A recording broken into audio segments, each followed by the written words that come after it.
Dang it. Oh,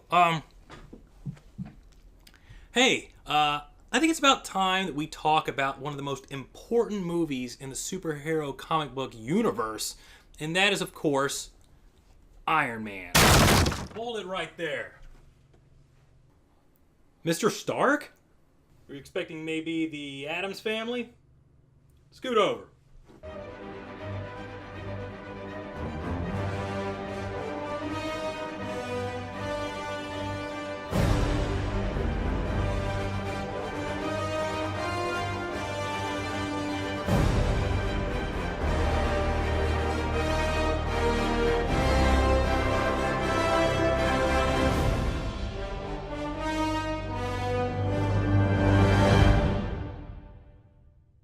Okay, let's start off with some history, shall we? Oh, please do. Iron Man's development began way back in the 1990s, where Universal bought the rights from Marvel, but failing to get anything going, they sold the rights to Fox in '96, and development began. The studio had yet to have their success with the X-Men franchise. A few top actors were interested in the role, like Tom Cruise and Nicolas Cage. Nicolas Cage is a top actor? Silence. After a few rewrites and director choices, Fox sold the rights to New Line Cinema in 1999 after they just had a win with Blade. The script went through even more rewrites for the next 5 years. New Line finally ended up dropping the project in 2004, returning the rights to Marvel. At this point, Marvel just says, screw it, let's start from scratch and make it ourselves. And in 2006, they hired Jon Favreau to direct, who in turn hired Robert Downey Jr. A wonderful man, I'm told. Stating Downey's past was a great reflection of Tony Stark's character, and more of the cast soon followed. Anything to add, Mr. Stark? Yeah, can we switch chairs? You want my chair? Yeah, but it's... yeah, come on, it'll be good. Yeah, let's just switch. Let's just switch real quick. I like that one a little better. Let's check out Iron Man. The movie opens up to an army convoy where Tony Stark, played by Robert Downey Jr., nails the character instantly as a smug, charismatic asshole. I don't want to see this on your MySpace page. Please, no gang signs. No, throw it up, I'm kidding. Yeah, that doesn't date this movie at all. Unfortunately, Tony's transport comes under fire, forcing him to run for his life. You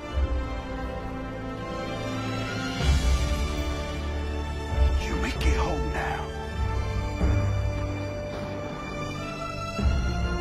Survive! As we flash back, we get a history of Tony Stark, a clever way to explain his background without slowing down the pace of the film. Tony, however, is off gambling, leaving his friend Rhodey, played by Terrence Howard, to cover for him. Okay, you too. I don't blow on honey bear. Tony heads out, but not before being ambushed by a reporter, and I got a feeling I know what's going through his head right here. Please be 18. She wakes up in sunny California, where she's escorted out by Pepper Potts, played by Gwyneth Paltrow. I do anything and everything that Mr. Stark requires, including occasionally taking out the trash. Damn!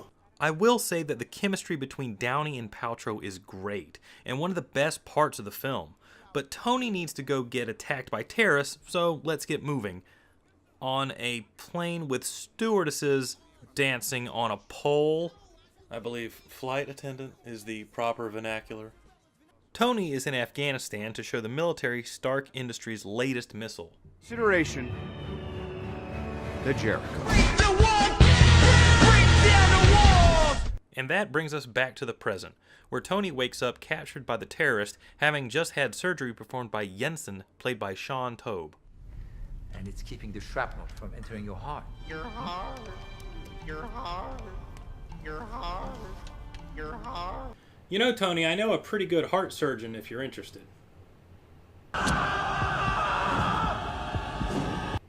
He looks like he's out of my network. They want Stark to build the Jericho missile for them, but he has other plans after he builds a little nightlight for himself. This is our ticket out of here. What is it? Flying the mountain look.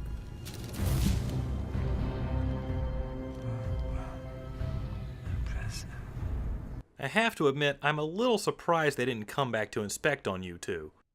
Well, we did have a foolproof plan.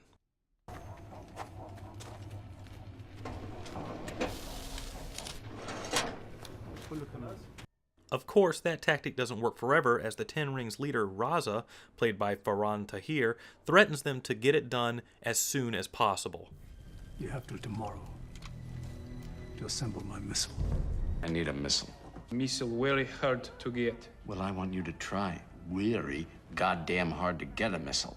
Luckily, Tony finishes his suit in time, and even though Jensen sacrifices himself, Stark manages to get out, destroying his stolen weapons in the process. To infinity and beyond!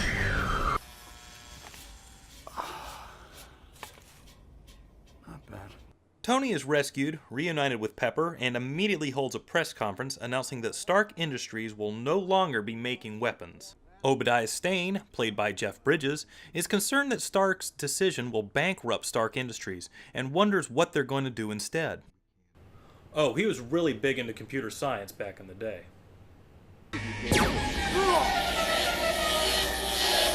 Tony decides he needs an upgraded chest piece, and since I love any scene with Downey and Paltrow together, we get a great scene with the two performing Operation. What do you mean operation? It's just a game, never mind. Tony, what I don't understand is why you took so long to make a move. Well, she wasn't always, how do you say, healthy?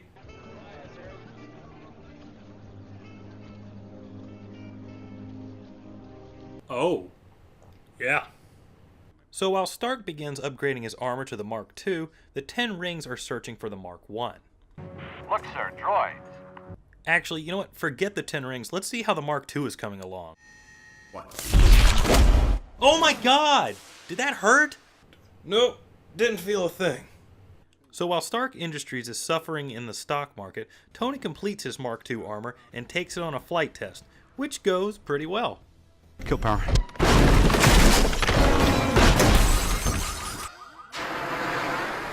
After the flight, we get a look at a piece of Deus Ex Machina in Stark's old arc reactor. Hey Tony, what is that inscribed on the piece? Oh, it says, it's proof that I have a heart. Your heart. Your heart. Your heart. Please stop showing that. I make no promises. As Jarvis fabricates the new Mark III armor, Stark attends a charity event to hobnob with some celebrities, including... Look great, Hef. While at the event, Tony learns two things. One is how amazing Pepper looks in that dress. Yes, she does. And that Stark Industries has been selling his weapons to terrorists, including the Ten Rings. Infuriated, Stark takes matters into his own hands, attacking the Ten Rings directly and saving the villagers at the same time.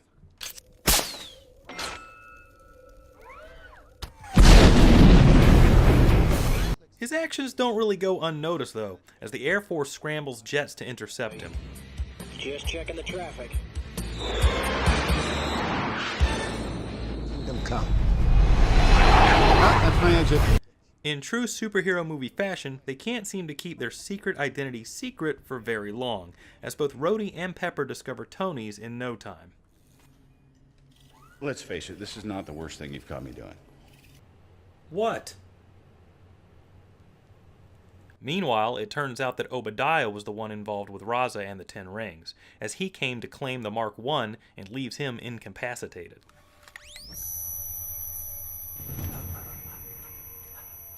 Tony, can you enhance that? Sure.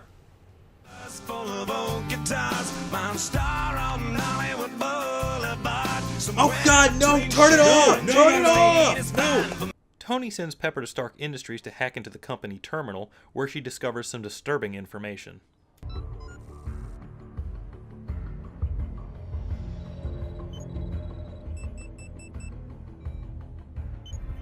So, what are we going to do about this? Obadiah, with Tony's old Mark I, has been developing his Ironmonger armor, which he hopes will make him even richer. Listen, he owes people a lot of money. Where's the money, Lebowski? It's down there somewhere. Let me take another look. Without a way to replicate Stark's arc reactor, Stane decides to steal Tony's personally.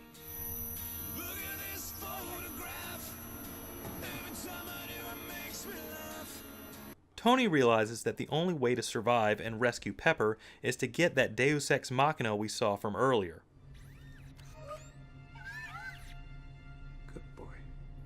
With Tony back on his feet, he needs to rush to the rescue, leaving Rhodey behind. Next time, baby. Nope. Iron Man should hurry though, as Stane has completely powered up the Ironmonger, which, let's face it, looks a lot like the Iron Giant, and is closing in on Pepper. The fight goes everywhere, from the streets of California to the skies and back to Stark Industries' roof. Luckily, Stark gets Pepper to overload the reactor, causing an electrical overload of 21 gigawatts! You use that clip way too much. Life is effort and I'll stop when I die! To wrap everything up, Tony holds a press conference announcing that he is indeed Iron Man. Him and Pepper share more chemistry, and a song I can't play without this video getting flagged on YouTube plays during the credits. You know what we're listening to. And that was Iron Man. How was it?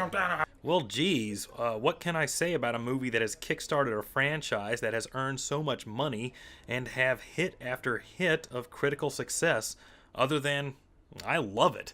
For a film that was made back in 2008, it's hard to believe we're coming up on the 10-year anniversary of the MCU, and it's all thanks to Marvel Studios' Iron Man for opening up the comic book movie renaissance we have today. From beginning to end, the film is great, with the most important factor being Robert Downey Jr. He is Tony Stark. I cannot even envision someone else in the role. Also, as I've mentioned, the chemistry between him and Gwyneth Paltrow is just electric. They are so good together. As for the villains, they were good, albeit lacking somewhat on backstory and motivation. Stane just wanted Stark Industries, I guess. The story and plot were well written, and the pacing was always good. There never felt like a dull moment. And the CG on the suit was good and only improved over time.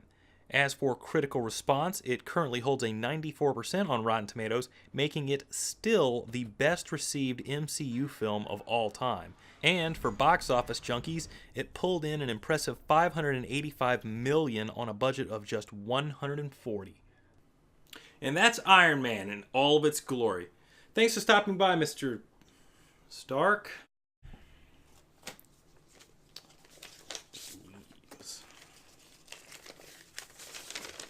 SHC. Wish I could stay, but I don't want to. As a parting gift, I left you with Stark Industries' anti-vampire pill, Dracuban. It should clear up the problem. Now some quick advice.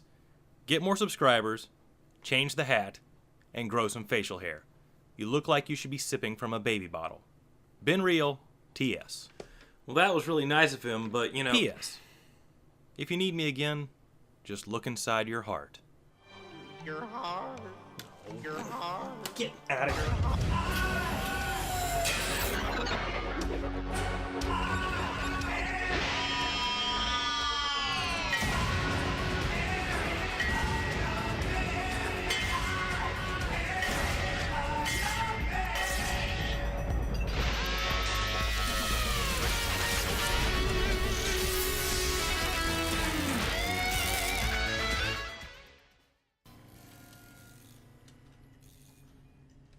Let's face it, this is not the worst thing you've caught me doing. Hey everyone, thank you for watching, and please take a minute to like, comment, and subscribe for more super videos.